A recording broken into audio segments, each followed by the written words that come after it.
programa haya abierto algunos minutos en Zoom, y esto no es un lugar común, muy complicada agenda. Señor presidente, bienvenido a este dossier especial. Gracias, Walter, qué gusto verte, qué alegría estar aquí en Venezuela. Bueno, la alegría es tenerlo aquí. Usted sabe que en las buenas y sobre todo en las malas lo hemos acompañado mediáticamente y si es posible de otras maneras también, pero el tema es aprovechar su posicionamiento como observador privilegiado de esta cumbre y para ahorrar su tiempo, que no el mío, he hecho algo que nunca hago, ¿no? Organizar algunas preguntas en beneficio de su generosa agenda, que está complicadísima, pero que la abrió para nosotros. ¿Qué se espera de esta nueva cumbre de los países no alineados? Pues, ¿se parece a otras? Me parece que es algo nuevo. Bueno, yo creo que es bastante exitosa.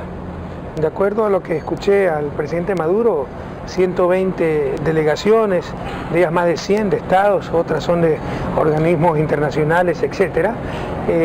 4 años la ha tenido la presidencia, Irán ha hecho una gran presidencia, pero yo creo que América Latina, con la presidencia, por tercera vez en historia, la presidencia del movimiento de países no alineados, pues puede relanzar toda una agenda global con temas muy importantes. Un ejemplo, paraísos fiscales. ¿Y qué repercusión le ve usted en el panorama internacional a este tipo de reunión? ¿Tiene peso? ¿Logran neutralizarlo? Estamos pisando algunos callos, ¿no? Sí, yo creo que sí se genera discurso, ideas. Por ejemplo, di mi discurso y empecé a recibir, te puedo decir, centenas de tweets a través de las redes sociales, y yo solo manejo Twitter, no sé en las otras redes que se habrá dicho, pero entonces repitiendo algunas ideas, comentando, yo creo que sí se logra conciencia, pero tienes razón, lo más importante que la cumbre per se son las conclusiones de la cumbre y la ejecución, el seguimiento que se haga de esas conclusiones, ¿no? Cuando usted participa en una cumbre siempre es noticia, siempre es requerido por los medios, nos honra tenerlo en nuestro dossier especial y además lo estamos viendo en vivo y en directo en la hermana República de Ecuador, ¿no? ¿Qué beneficios se esperan directos para Ecuador de esto? Bueno, un abrazo a Ecuador. Mira, esta clase de cumbre no es para obtener un beneficio directo, es para posicionar temas que nos interesan en agenda internacional. Por ejemplo, una lucha constante de democratizar las Naciones Unidas. Todavía dependemos de un puñado de países que tienen poder de veto en el Consejo de Seguridad y nos hablan de democracia. Es un temazo.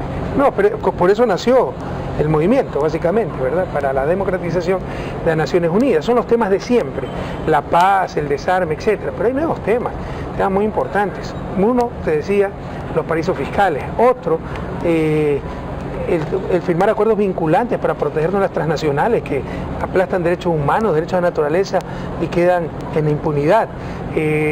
Otro tema, defender nuestras democracias. Hay mucha arrogancia, mucha soberbia del primer mundo. También una forma de ataque ideológico, ¿no? Tiene sus índices de Economy, Freedom House, que están llenos de ideología. Ellos son las buenas democracias y nosotros los chicos malos, las malas democracias. Depende, pues, qué indicadores. Si pones, homologas democracia al mercado, tal vez yo tenga más mercado, pero no más democracia. Pero si pones como parámetro para medir la calidad de democracia el apoyo popular a un gobierno, te aseguro que Bolivia es más democrática que cualquier país europeo o el mismo Estados Unidos, ¿no? Y en estos términos, había un tema que habían sugerido algunos colegas de mi equipo. Dice, volvemos sobre algo que parece un lugar común, ¿no? Escenarios para Latinoamérica ante los llamados golpes de Estado blandos. Mira, no son tan blandos. Yo acabo de, en mi discurso, presentar un nuevo concepto, ¿no? O tal vez denominar lo que estamos sufriendo con un nombre conocido para América Latina, Plan Cóndor. Yo creo que estamos viendo un nuevo Plan Cóndor. Hace un par de años, ante esta reacción, restauración conservadora que enfrentábamos, que ya la veíamos, no la sentíamos, la llamé restauración conservadora. Pero es tan profunda, tan integral, tan radical, sin límites ni escrúpulos, que yo creo que estamos enfrentando un nuevo Plan Cóndor, ¿no? Recordando ese Plan Cóndor de los 70, cuando se unieron las dictaduras militares para aplastar todo lo que sonara justicia social, progresismo, etcétera. Mataron miles de jóvenes que se oponían a esa dictadura, que buscaban un mundo mejor. Ahora van detrás de los gobiernos progresistas. Ya no con botas militares, eso no lo va a aceptar América Latina, pero sí con sus medios de comunicación, sí con su boicot económico, sí con la judicialización de la política, mira lo que le están haciendo a Lula da Silva, a Cristina Fernández, sí con los golpes parlamentarios, mira lo que sucedió con Dilma Rousseff, más de 53 millones de votos y la sacan unas cuantas decenas de senadores, la inmensa mayoría acusados de corrupción, y el mundo hace mutis por el foro. Mira lo que le quisieron hacer a Venezuela en la OEA, en Washington, ¿no? Activar la Carta Democrática y todo eso. ¿Qué dicen de Brasil? No dicen absolutamente nada, es la doble moral. Lo estamos sintiendo en el propio Ecuador. Yo he tenido graves tensiones con ciertos sectores, sobre todo de pasivos de las Fuerzas Armadas, que se sacaron la máscara. Nos acusan de haber hecho la Comisión de la Verdad para investigar crímenes de lesa humanidad que se cometieron sobre todo en la década de los 80. Eso no se hubiera atrevido a hacer hace algunos años. Yo ya tengo algunos años en esto, ¿no? Te puedo asegurar que la defensa de la democracia, la búsqueda de la integración eran denominadores comunes para gobiernos de derecha, izquierda. Ya no les importa destrozar la democracia. Mira Brasil, mira Venezuela. No les importa, no solo que no les importa, buscan destruir la integración para seguir con sus acuerdos de libre comercio, hacer un gran mercado, ya no hacer grandes sociedades, no hacer la patria grande, no hacer un gran mercado y grandes consumidores. Nada más. Neoliberales. Se han superado todo límite y escrúpulo. Es un cambio sustancial lo que estamos viviendo. Ahora, ¿a qué nos lleva eso? No somos futurólogos, ¿no? Pero su experiencia y su análisis siempre ha sido muy interesante y no recuerdo que se haya equivocado en ninguno de los planteos que hemos tenido. Seguro me equivoco, ¿no? Pero también acierto algunas veces. Sí. ¿A dónde nos lleva esta particular circunstancia de la patria grande? Yo creo que estamos en una lucha entre dos sistemas, ¿no? Es un momento histórico para América Latina, regresar al pasado, dejarse encantar por, perdón la redundancia, los cantos de sirena de siempre, ¿no? Olvidarse. Yo creo que los pueblos latinoamericanos tienen dos problemas, tal vez una virtud, pero exceso de virtud también se puede convertir en un problema. Demasiado buen corazón y demasiada mala memoria. Ahora que enfrentamos dificultades económicas, ¿ya? Vienen los que quebraron América Latina, los que la saquearon, los que permanentemente la mantuvieron en el retraso, con todo el apoyo de sus medios de comunicación, de potencias extranjeras, todo un aparato propagandístico, ideológico impresionante, a decir que no, que el problema es el modelo, no las dificultades que estamos enfrentando y hay que regresar al pasado, ese pasado que solo creó desdicha, injusticia, etcétera. Y mucha gente lo puede creer. Entonces, como decimos en nuestro país, prohibido olvidar, ¿no? Prohibido olvidar. Estamos enfrentando dificultades a nivel regional y mundial. Nuestros gobiernos, a diferencia de otros gobiernos, están protegiendo siempre a los más débiles, más vulnerables. En el 99, por la tercera parte de lo que nos ha pasado en Ecuador, en estos últimos 18 meses, una crisis tremenda. ¿Pero qué hicieron? Congelar los depósitos y quitarle plata a la gente. Le congelaron los depósitos a 10.000 sucres dólar. Si tú tenías 1 millón de sucres, tenías 100 dólares en el banco. Un año después te devuelven en dólares, eliminando ya la moneda nacional, pero a 25.000 sucres dólares. Te devolvieron solo 40 dólares. Los 60 dólares te los robaron para el salvataje, como le llamamos allá, no es palabra castiza, salvamento, en verdad es salvataje bancario. No, pero ya siempre se atentaba contra los más vulnerables para ayudar a los más poderosos en las crisis. 83, crisis de deuda. Lo que hicieron fue secretizar la deuda externa de los empresarios. Entonces estamos enfrentando dificultades, pero estamos protegiendo a los más vulnerables, a los más débiles. Pero la gente se puede dejar engañar por su buen corazón y su mala memoria, diciendo todo tiempo pasado fue mejor.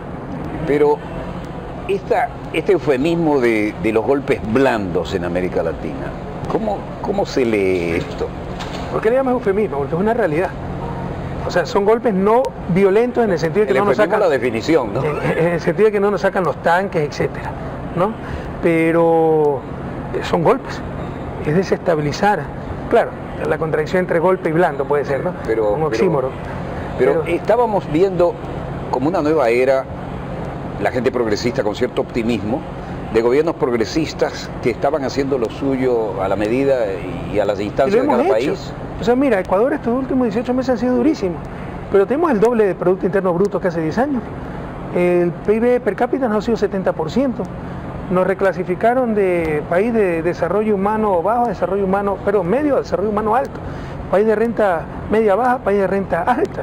La pobreza ha disminuido a niveles históricos. Por primera vez en la historia tenemos menos de 2 dígitos de pobreza extrema.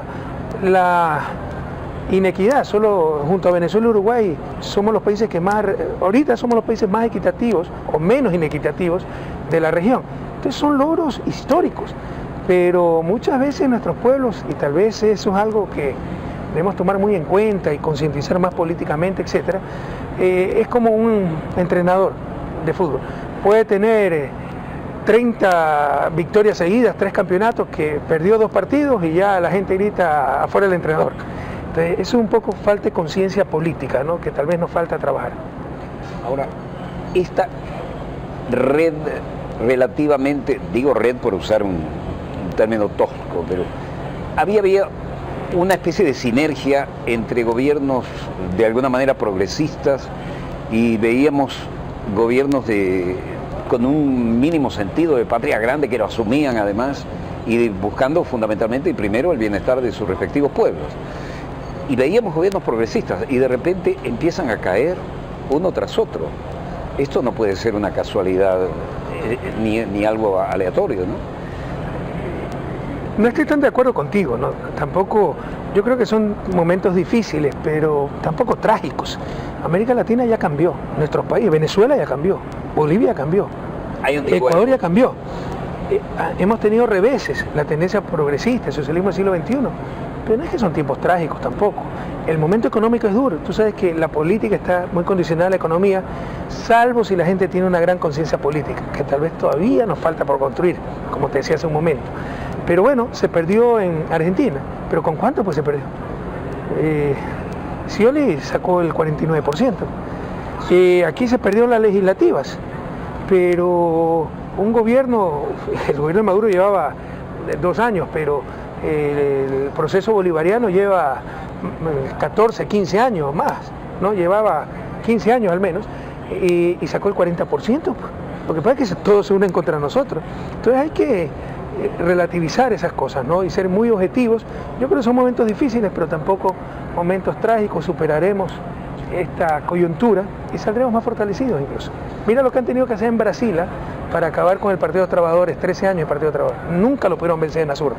Tuvo que mediar la traición de Temer, ¿no?, y las argollas en el Congreso, en el Senado, y en forma totalmente inconstitucional sacar a Dilma, porque no la pudieron jamás, ni al Partido de los Trabajadores, ni a Lula, ni a Dilma, derrotar en las urnas. ¿Cómo ve la situación en Argentina, el otro de los grandes del sur? Yo soy muy respetuoso con la soberanía de cada país, no voy a comentar. De la base de que sí lo es, y esto usted lo ha demostrado. Sí, pero no voy a comentar las políticas que se están aplicando. Lo que sí quiero decirles es que, insisto, hay que analizar muy objetivamente las cosas, ¿no? Y el candidato, ¿no?, del modelo que estaba vigente del peronismo, Scioli, Daniel Scioli, un querido amigo, sacó 49% aproximadamente de los votos. Es decir, se perdió por una mínima diferencia. Entonces, quién sabe si en las próximas elecciones vuelve a poder esa ala del peronismo, porque cuidado, hay peronismo para todos los gustos y sabores, sí. Desde el neoliberal hasta el comunista.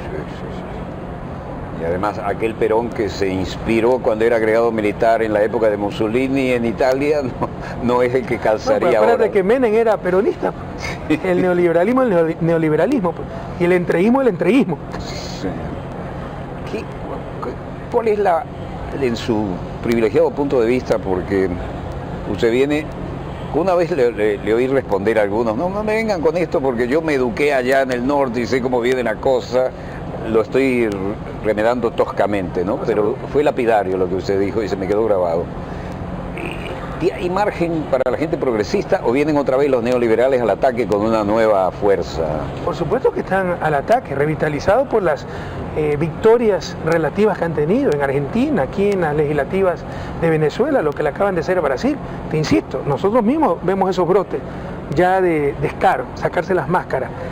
Militares en servicio pasivo criticando al gobierno por la comisión de la verdad, por haber juzgado crímenes de lesa humanidad. O sea, eso no se hubieran atrevido a hacer antes, ¿no?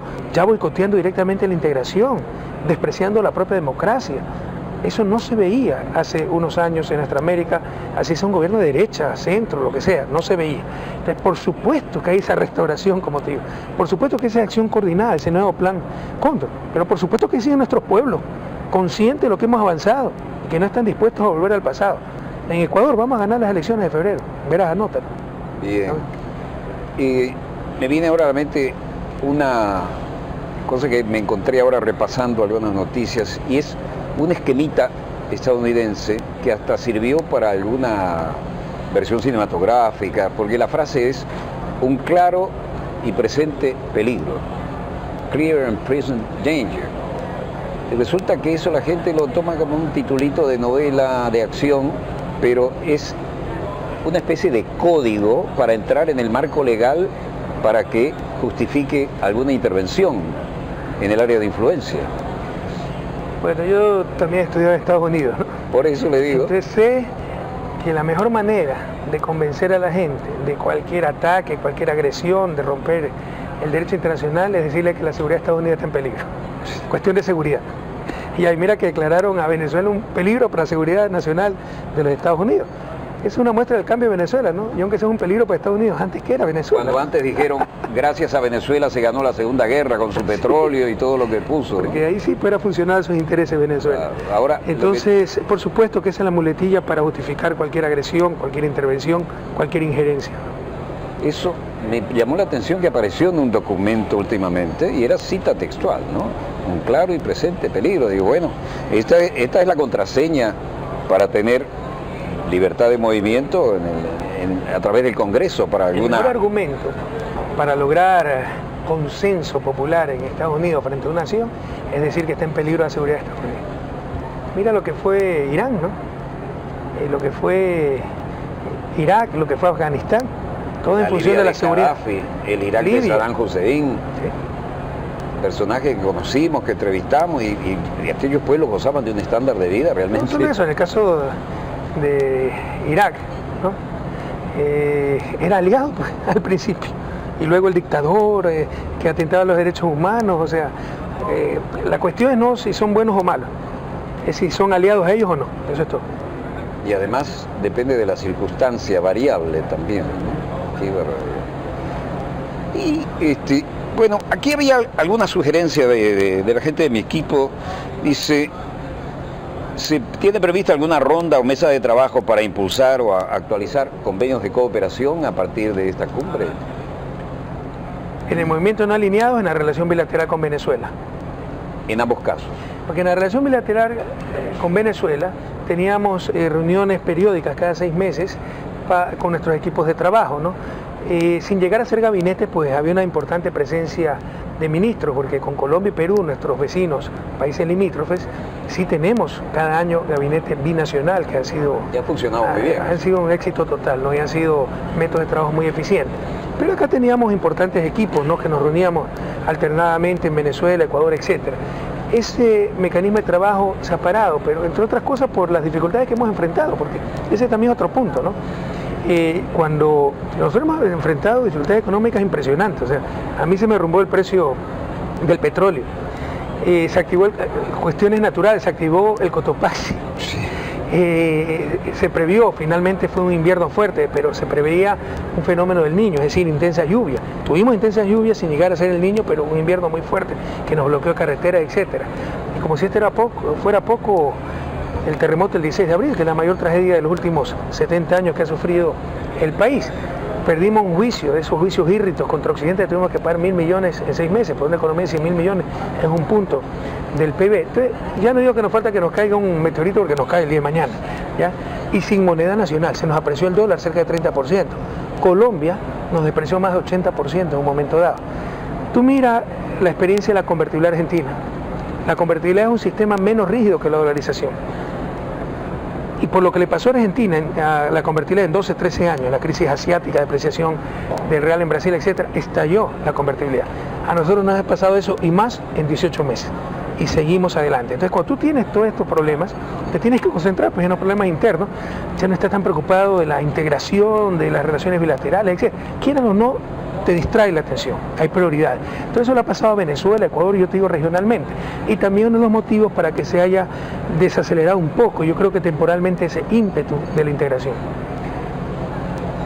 ¿Tendrá que ver esto algo con desintegrar también aquellos países productores de petróleo que de alguna manera se agruparon en la OPEP con aquella visión de Juan Pablo Pérez Alfonso y que hay un intento grave de desintegrar eso. Sin duda, Porque fue la la primera inestabilidad del mercado petrolero tiene connotaciones geopolíticas, sin duda. Y Es decir, básicamente las cifras no tienen explicación lógica. una lucha por debilitar a Irán, por no cederle mercado, que perdió por las sanciones, y básicamente entre Arabia Saudita, pero tú sabes que detrás de Arabia Saudita siempre está Estados Unidos, e Irán, ¿no? Esa lucha entre esas dos potencias petroleras. Necesitan garantizarse cierta protección y lo pagan bajando, no lo Sobre diga. todo pueden ser vehículos para atacar a ciertos países, ¿no? Yo En este digo, caso Irán. Yo recuerdo la anécdota, cada vez que había guerra en Medio Oriente escapábamos a cargar las baterías en el Líbano, ¿no? Y estaban los estudiantes de la universidad americana, sí, americana, no estadounidense, americana de Beirut. Y hablando inglés y tomándose sus tragos de whisky de 18 años, bueno, nada que ver con su fe musulmana de ahí para afuera, un pub típicamente londinense metido ahí. Y veo un señor que tenía toda la pinta del viejo tejano, digamos, colorado, que los escuchaba del otro lado de la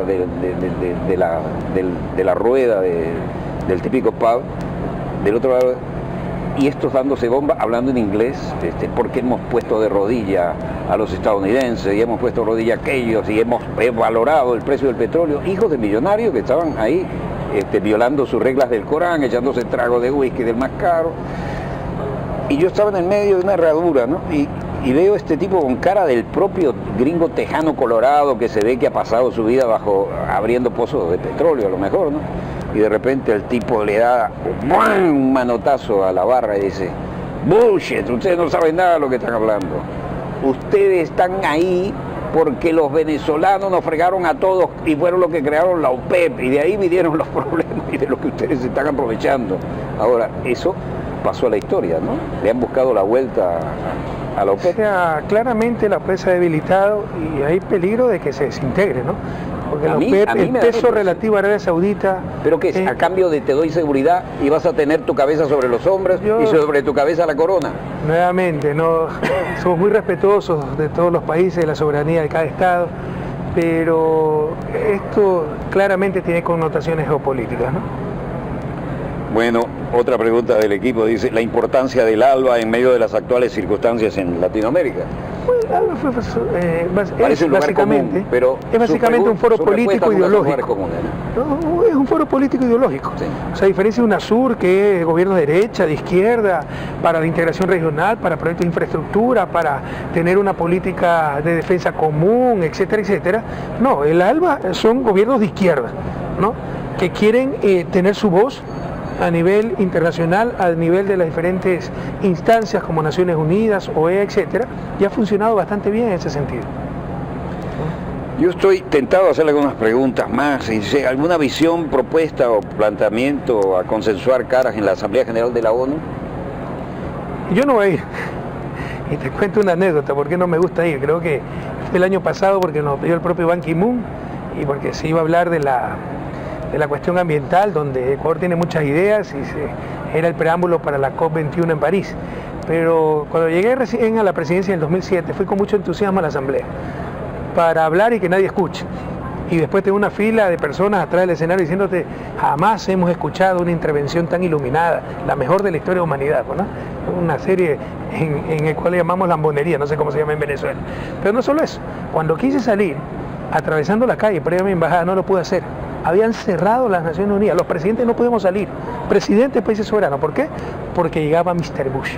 Dije: nunca más vuelvo a esto. Así que no me gusta ir a la Asamblea de la ONU, pero la delegación ecuatoriana va a posicionar el tema de la lucha contra los paraísos fiscales, ¿no? Que te insisto, es un grave riesgo a nuestras economías y a la propia democracia. Bueno, aquellos se reservaron el derecho de tener su embajada justo del otro lado de la calle, ¿no? La nuestra por lo menos quedó en la esquina. O sea, la mía está al frente de la ONU. Claro. Y no pude salir de la ONU para cruzar la calle. No pude. Es que indignación que daba. Sí, Y bueno, el maltrato que recibes y todo eso. y además cuando se trata de un presidente se ponen agresivos, paranoicos, ¿no? Pues es que para ellos Pierden el único el presidente es el presidente de Estados Unidos, Claro. para el resto no existe. No existe, usted lo ha dicho. El nuevo problema es el Bueno. estadounidense promedio, pueblo al que quiero mucho. Yo estudié 4 años allá, le debo 2 títulos universitarios, fueron los momentos familiares más felices, tal vez más tranquilos, mis 2 hijas pequeños. Yo quiero mucho a Estados Unidos, pero conozco al norteamericano. Entonces, para el estadounidense promedio, el mundo empieza y termina en Estados Unidos. Ese es su problema. Grave. Tienen grandes valores, pero creen que son los únicos valores y que son valores universales. Y no es así. Por ejemplo, allá el cabildeo, el lobby es legal. Que es legal. ¿Cómo puede eso conciliarse con la democracia? Porque tiene plata para ir al senador, hacer presión, etcétera, y el que no tiene queda en anonimato. En cambio, en nuestro país eso se llama tráfico de influencias y es un crimen, es un delito. Entonces, ¿es que ellos tienen la razón, nosotros tenemos la razón? No, cada país tiene sus valores, pero eso no lo entienden. Ser lobista ya es una profesión, ¿sí? Además, ¿no? Y barren todo el dinero. Portar armas, o sea, en Ecuador es un delito, allá es un derecho. Es que ellos tienen razón, nosotros estamos equivocados. No, son valores de cada país, pero eso no lo entienden. Sus valores deben ser universales. Ahora se les ocurrió despenalizar la injuria. Todavía hay estados que al menos en la letra de la ley está penalizada esa injuria, pero como ellos dicen, ya no hay delito de opinión, como le llaman, ¿no? Entonces se despenaliza la injuria, todos tenemos que despenalizarla. Si no, somos trogloditas. Bueno, pues yo creo que es más grave robarle el prestigio, la reputación a una persona que no alimentar el perro. Y en Nueva York te vas preso si no alimentas a tu perro. Entonces, ¿quién tiene razón? No, son valores de cada país. Y además están intrínsecamente metidos en la psicología del ciudadano, ¿no? Yo hice un curso itinerante con la Fletcher School, la escuela de los Kennedy, ¿no? Iban al lobby petrolero a Texas, el lobby granjero a Iowa, el negocio con el Pacífico. Medio oeste, Midwest. Terminamos, por supuesto, invitados a la Casa Blanca, y fuimos al Parlamento. Pero cuando uno dice, ¿quién se mete, por ejemplo, con estos dos lobbies, ¿no? El aparato tecnológico militar industrial o el lobby, por ejemplo, de Medio Oriente? ¿Quién hace una crítica a Israel? El lobby de armas. El lobby de armas, ¿sí? Financia todas las campañas. No figuraba en el pensum ni el tecnológico militar industrial, ni el de las armas. Entonces, y el Medio Oriente bloquean cualquier intento de prohibir el porte de armas, porque se les daña el negocio. Y mira las matanzas que existen, etc. Es un claro ejemplo de cómo los intereses económicos se imponen sobre los intereses nacionales, sobre los principios, sobre los valores. Bueno, ¿y alguna visión, planteamiento que reúna desde su privilegiado punto de vista el resultado de esta cumbre, ¿no? Ya te digo, o sea, las cumbres no son un punto de llegada, normalmente son un punto de partida. ¿Hay algo a favor con respecto a las anteriores en esta? Sí, yo creo que esta es una cumbre con mucho éxito, es una cumbre cercana en Latinoamérica. Sí. Por tercera vez en la historia un país latinoamericano y no cualquier país, Venezuela, un gobierno progresista, tiene la presidencia, que yo creo que se puede hacer mucho. Aquí la declaración final está bastante buena, puede caer en letra muerta, por eso depende mucho de la presidencia, ¿sí me explico? Por eso te decía al inicio de esta entrevista, lo importante es que esas conclusiones se ejecuten, lo importante es la gestión de las resoluciones que hemos tomado. Y con Venezuela en la presidencia hay garantía de esa gestión, garantía de esa ejecución. Bueno, usted, huelga decirlo, goza de una enorme simpatía en la opinión pública venezolana, porque yo tengo el feedback, somos el programa informativo de mayor rating y el feedback llega, ¿no? Así que esto ha sido una oportunidad muy agradable, y si usted quiere enviar un mensaje a nuestra audiencia que va desde Europa, bueno, hemos recibido hasta de la Universidad de Osaka carta. Por supuesto, nuestro inmenso cariño a Venezuela, nuestra gratitud por recibirnos, nuestra gratitud al pueblo venezolano y al gobierno del presidente Nicolás Maduro por toda la ayuda que nos dieron esa durísima prueba del terremoto de 16 de abril. Ha sido muy difícil, 673 Yo muertos. recuerdo el gran anterior, muy anterior, yo ya había dado la Fuerza Aérea, estaba haciendo la preparatoria de medicina en Uruguay, fue una conmoción. Uruguay no tiembla nunca, pero hicimos tremendas colectas y yo digo, caramba, otra vez.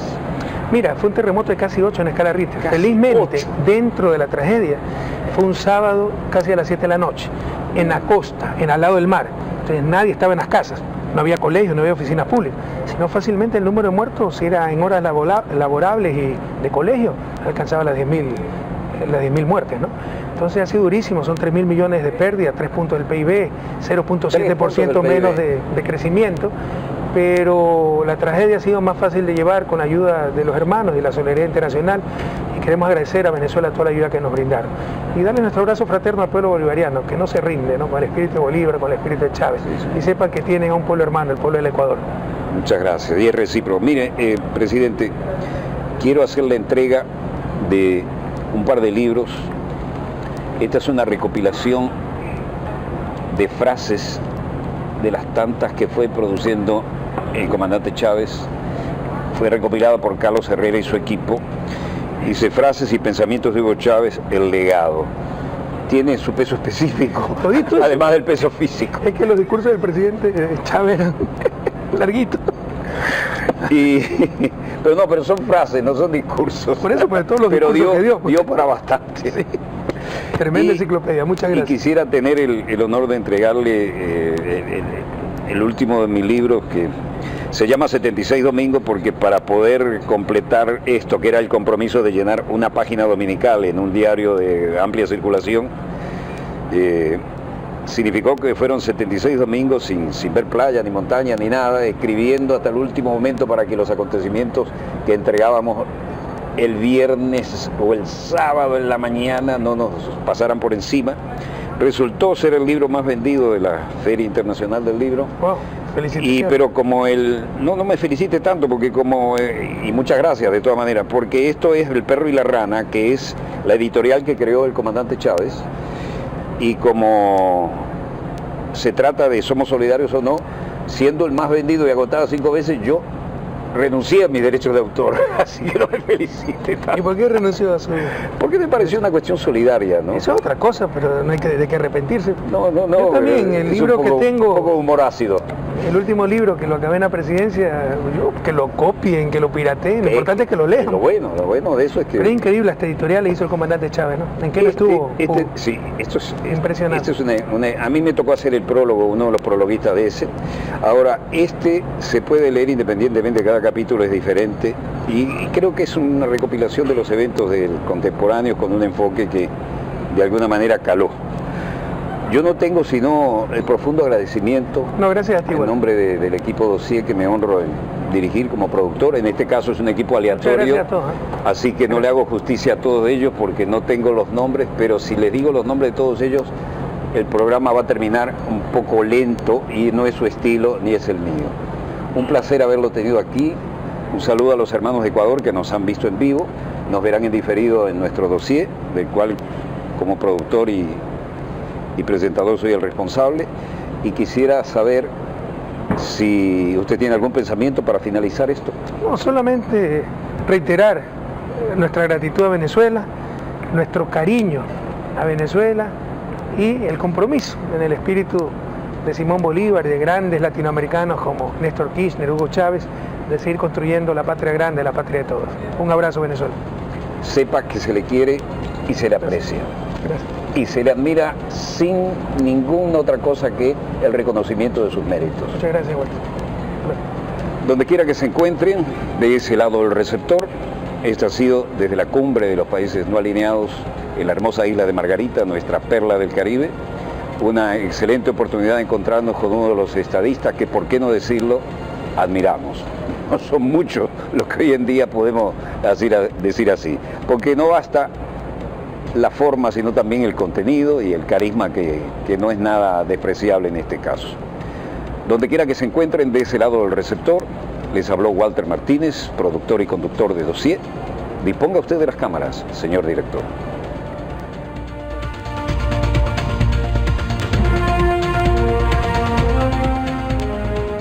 Bien, acabamos de observar la entrevista que realizaba el periodista de la cadena venezolana de televisión, Walter Martínez, al presidente de la República, Rafael Correa, en el marco de la 17ª cumbre del Movimiento de Países No Alineados. El presidente Rafael Correa enfatizó en algunos temas. Uno de ellos es que se espera